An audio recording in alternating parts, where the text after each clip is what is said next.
আসসালামু আলাইকুম। চলুন জেনে নেওয়া যাক বিনোদন জগৎ থেকে খবর। বিয়ে করলেন ক্লোজ আপ ওয়ান তারকা সাজিয়া সুলতানা পুতুল। বুধবার রাজধানী মোহাম্মদপুরের একটি কনভেনশন সেন্টারে কানাডা প্রবাসী নুরুল ইসলামের সঙ্গে পুতুলের বিয়ের আনুষ্ঠানিকতা সম্পন্ন হয়েছে। কানাডায় একটি সরকারি প্রতিষ্ঠানে কর্মরত আছেন নুরুল। এছাড়া ওয়েডিং ফটোগ্রাফির এজেন্সিও আছে তার। বুধবার বিয়ের অনুষ্ঠানে পুতুলের বন্ধু-বান্ধব, নিকট আত্মীয়স্বজন ছাড়াও উপস্থিত ছিলেন মিডিয়া অঙ্গনের মানুষরা। উপস্থিত ছিলেন তপন চৌধুরী, কণা, কোনাল, লুৎফর হাসান, উপস্থাপক ফারহানা নিশো, ফ্যাশন ডিজাইনার বিপ্লব সহ অনেকে। পুতুল বলেন, পুরো বিয়ের ব্যাপারটি পারিবারিকভাবে এগিয়েছে। নতুন জীবন শুরু করলাম, সবাই দোয়া করবেন।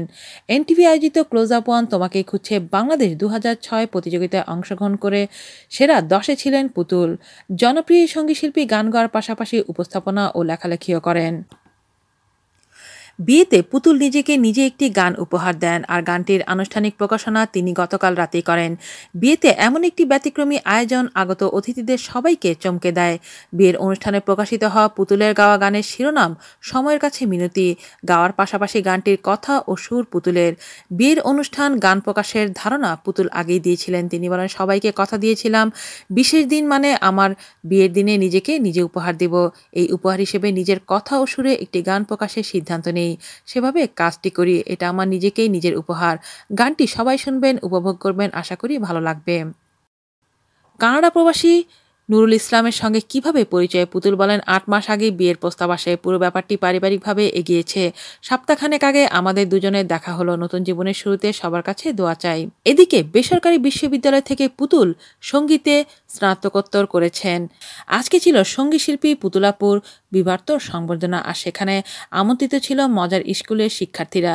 বিয়ের নানান খাবারের আয়োজনে শিশুরা যেমন ছিল তুষ্ট, তার থেকেও বেশি আনন্দ পেয়েছে নতুন বরকনের আন্তরিক ভালোবাসা পেয়ে।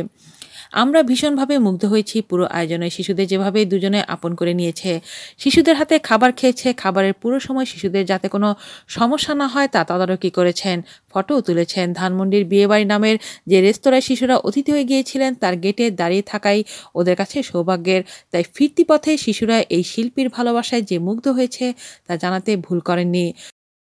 পুতুলের বিয়ের দ্বিতীয় দিনের আয়োজনে দিনটি ছিল কেবলই মজার স্কুলের উচ্ছল অদম্য শিশু শিক্ষার্থীদের জন্য।